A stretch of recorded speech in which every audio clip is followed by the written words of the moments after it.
My name is Dennis Braun. I was charged to present today to the following committee, and I wanted to present first a little bit about myself, share my screen. My name is Dennis Braun. I am currently reside in Massachusetts. We work in higher education for almost 25 years. I started my higher ed career in Babson College in the IT world. Did a lot of coordinated IT rollouts, support installations, high levels of service within our industry, specific to customer service levels within the help desk organization and supporting the Babson College community. During that time, I also attained my MBA in entrepreneurship, taking courses in the evenings.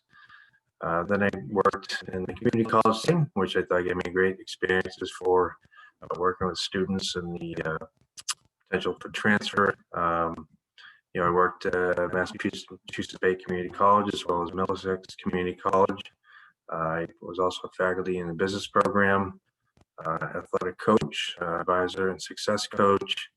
I was also involved with the Alumni Council for almost 10 years because my first year of experience was a community college student myself, and I transferred to a four-year college as well.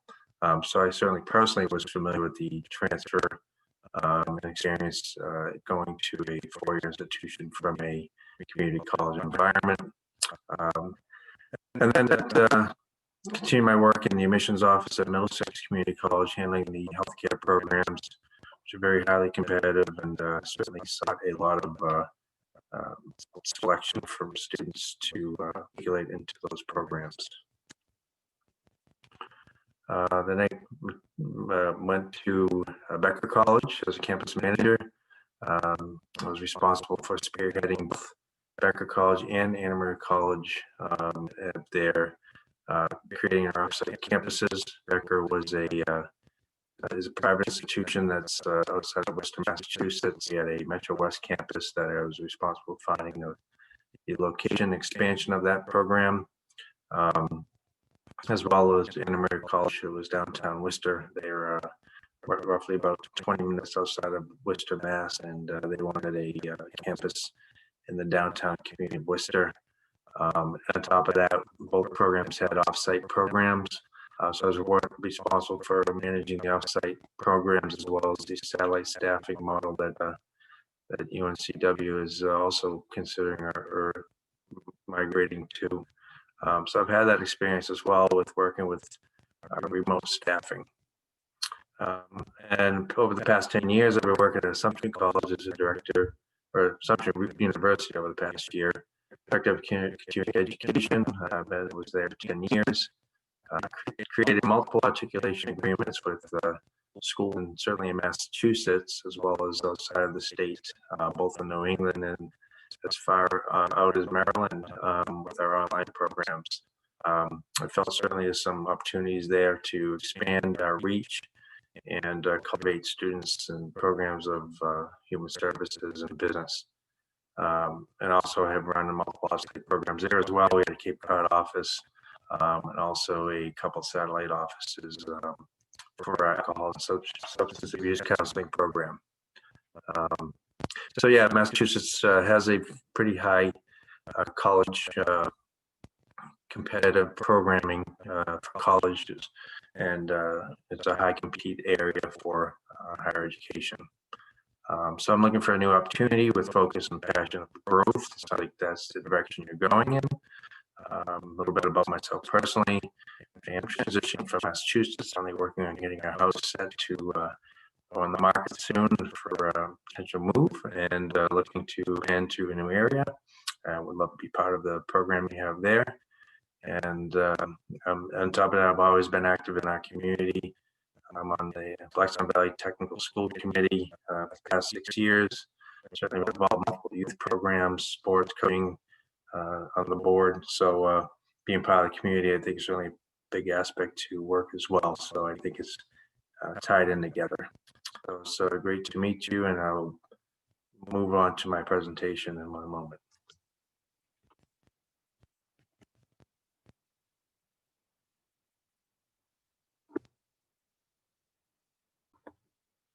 So I'm going to move on to the second part of the presentation, which was presented to have a UNC Wilmington expansion opportunities, or understanding the nature of the current state of COVID and working with UNC to potentially expand the transfer office and how we can go about in that direction. I felt with certainly the current state of higher education, I was going to do more of a global start to this presentation to understand that the nature of higher education is certainly a national concern. Certainly experienced it very strongly in New England over the past several years. And certainly, I'm sure with some of the slides ahead, it's going to be a national challenge, so to speak. Certainly, are you all aware of the college rising tuition? Certainly, in private schools are 41,000 on average. State school residents are 11,000. Community colleges are at roughly 3,300. Again, these are national averages. You see that it's certainly advantageous for students to start at a community college and then matriculate into a four-year school. Certainly the angle we want to continue to push. So we're looking at a 10-year window there where tuition has gone up by 37%. It's certainly continuing to increase, as we are all aware as well. First time in the last 10 years, the data has been collected by U.S. News that students are graduating with a $30,000 in student debt, something certainly we need to be aware of. Price is wrong. Certainly over these two slides show the past 10 years of increase of, again, private to public school tuition rate. And also the slide on the right will show that even state schools are certainly increasing, some states more than others. North Carolina looks like it's on the top third. So it seems to be also an increase in the tuition rate. This is showing the outpacing, education is outpacing inflation 3-to-1 since 1998, which is certainly staggering. And it looks like over the next 10 years, there may be loan debts of upwards of $3 trillion, which is an extraordinary number. And price of textbooks on top of that, sometimes we don't factor that in, has increased 812% in the last 30 years, a significant number growth. So I was looking at comparisons in Carolina's 85 colleges and universities. I said Massachusetts is 114. Certainly familiar with the competitive landscape of higher ed in a particular state. Looks like there's 242,000 students enrolled at UNC systems, increase of 1%, and undergraduates 0.2%, with graduate enrollment increase of 4%. Seems to be graduate enrollments over the past year have continued to increase, which is great. The undergrads have either declined or plateaued. Some other industry areas that we certainly need to be aware of, the MOOCs, online learning providers like Coursera. They rolled out their first bachelor's degree at the beginning of this year with a partnership program. So their initial push was non-credit. Now they're looking to expand it to the degree-seeking granting programs. edX is another one that's looking at micro bachelor's programs to expand to. There's a program called Straighterline. If you haven't heard of it, it's an online platform. They charge a monthly rate, $99 a flat rate fee. They have roughly 60 plus courses online that have been accredited by ACE, and they are transferable to roughly 2,000 colleges and universities in the U.S. Certainly, they're carving out a market share as well. Something to be aware of with competitions, not just other institutions, but other areas of education. For-profits actually are coming back a little bit with the economic downturn and with COVID. they're seeing an opportunity in the market to expand their student population because of their strength of being an online player and leader for a number of years. So they've had a downturn, but they are looking to expand, and their numbers have gone up recently, which is interesting. I believe they're good at marketing and targeting adult learners, and the online is a strength of theirs. Another article came out was specifically Google was made an announcement this past year of offering programs to get students trained in their specific skill set and employing these students out of a certificate program. Something to certainly look at as well for like more into partnerships with employers. Should I go on? Was a big question. Certainly, Google is one I just mentioned. IBM and Apple are looking at a similar model, trying to train potential future employees early on and getting them trained and into their workforce. Then we have the major online nonprofit players, Liberty, Western Governors, and SNHU, who certainly are very familiar with north of Massachusetts.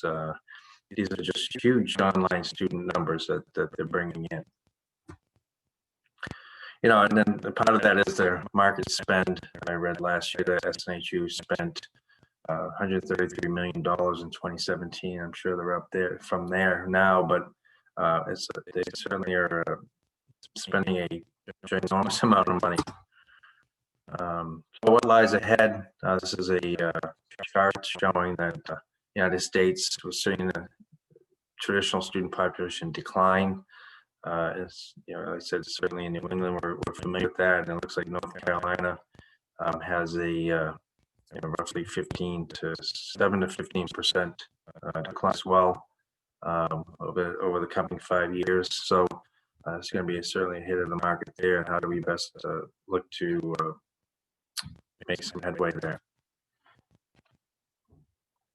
So as I said, there's recently been a drop with community college in particular, roughly 22%. Freshman enrollments dropped, and first generation students have decided to go to attendance of education this year and deferring. This chart certainly spells that out. Adult students 25 or older, they're seeing a slight increase.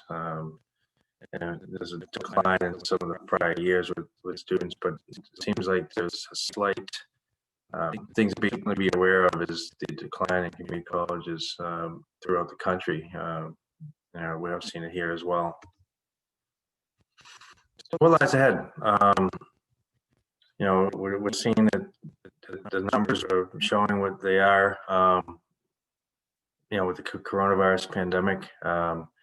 And what do we need to look at for, I know institutionally some schools are considering closing, and that's certainly a shame, and it's certainly an opportunity for, I think, hitting the watermark with education, and something that we need to keep abreast of our competitors in the market share.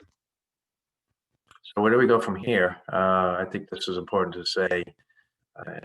Higher education has some ideas of potentials and what students are seeking specifically for July 28th. They had a kind of a benchmark date to what college students were looking for coming in. They're looking for some laser focused, communication from the institutions, more specifically of how to handle facilitating co-ops, externships, project-based learning through industry partnerships was certainly something that they were seeking in our current state. I think that a lot of schools or students have been looking for that for a number of years, but it's certainly something we need to push to the forefront, and how to do it best in Zoom and on a virtual platform. And part of that is to say, how do we hire alumni? How do we create a better or stronger partnership to transfer students, specifically into career opportunities and mentorships, doing that early on, through the transfer opportunities with discussing this with students. So I think having potentially alumni in Zoom meetings and having some partners, industry partners in that discussion is something to keep in mind when we're looking to attract the student population.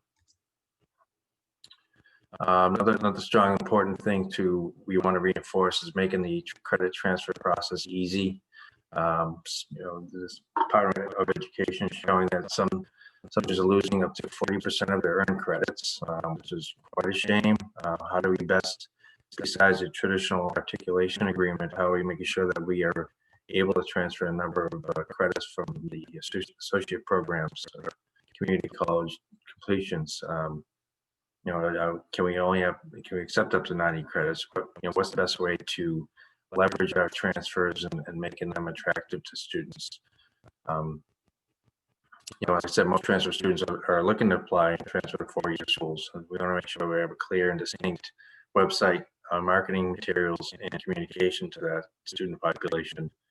Looks like you guys are doing a really good job with that, and certainly want to just reinforce that that's certainly critical in having a staffing model that is specifically working with the student population, which looks like you're arguing there as well, which is excellent.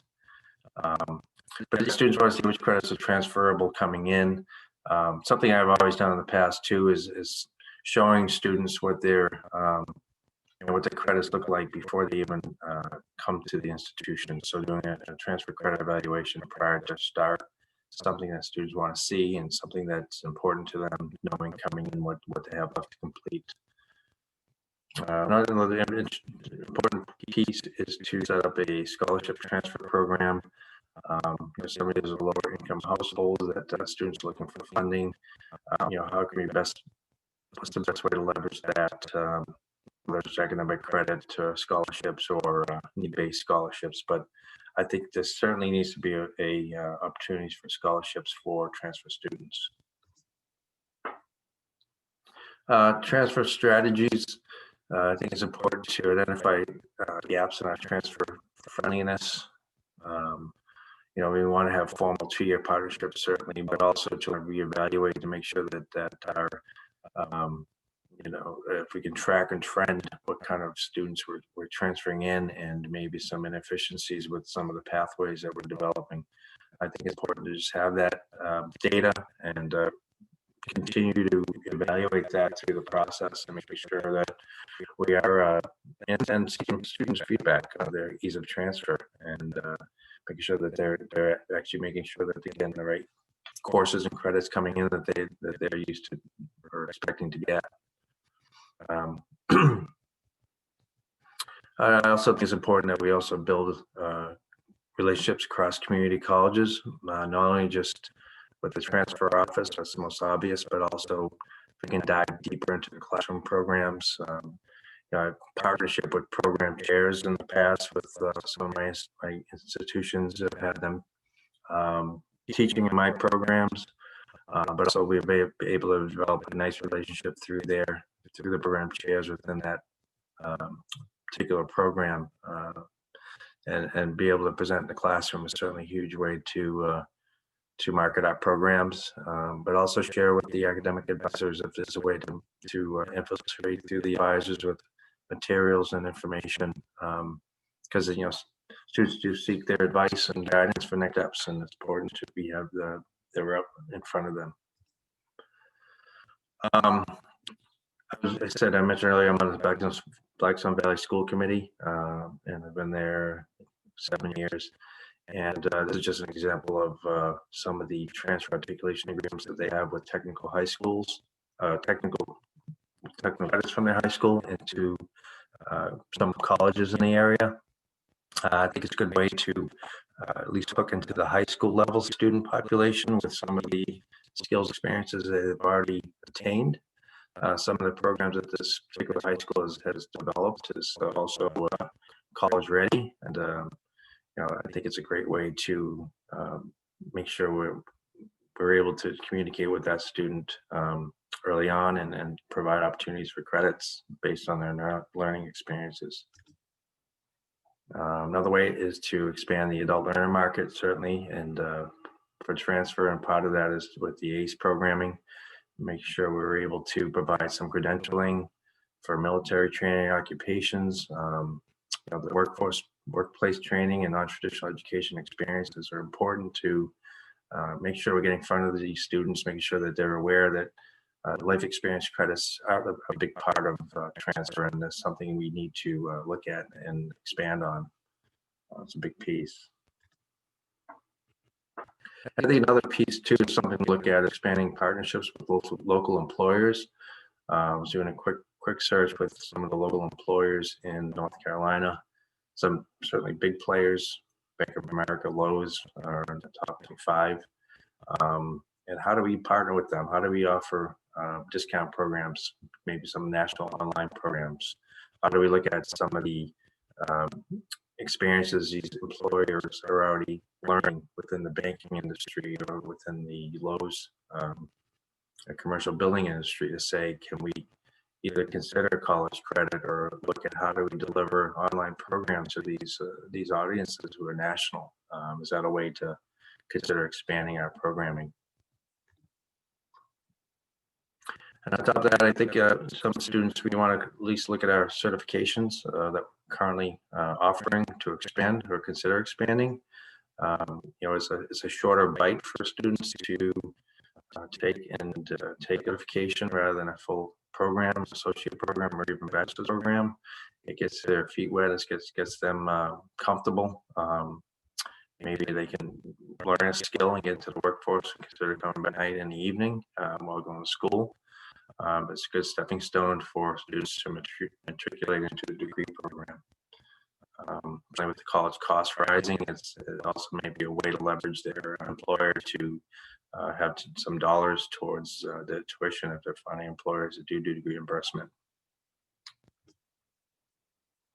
We certainly want to continue to reinforce value. Attending community college and transferring to a four-year school certainly saves thousands of dollars. We can have even having specific charts of graphs to show that the dollars saved based on that model.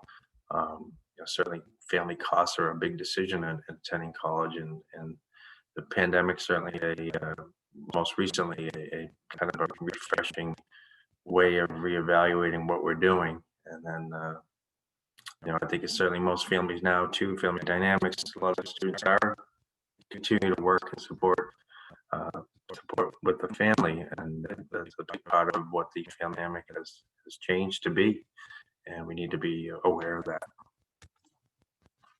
That's my summary, some references here as well in the presentation, and I'll try to send that along. I just want to thank you for your time, and glad to have the opportunity to share my thoughts on UNCW, and I'd love to continue the discussion. Thank you.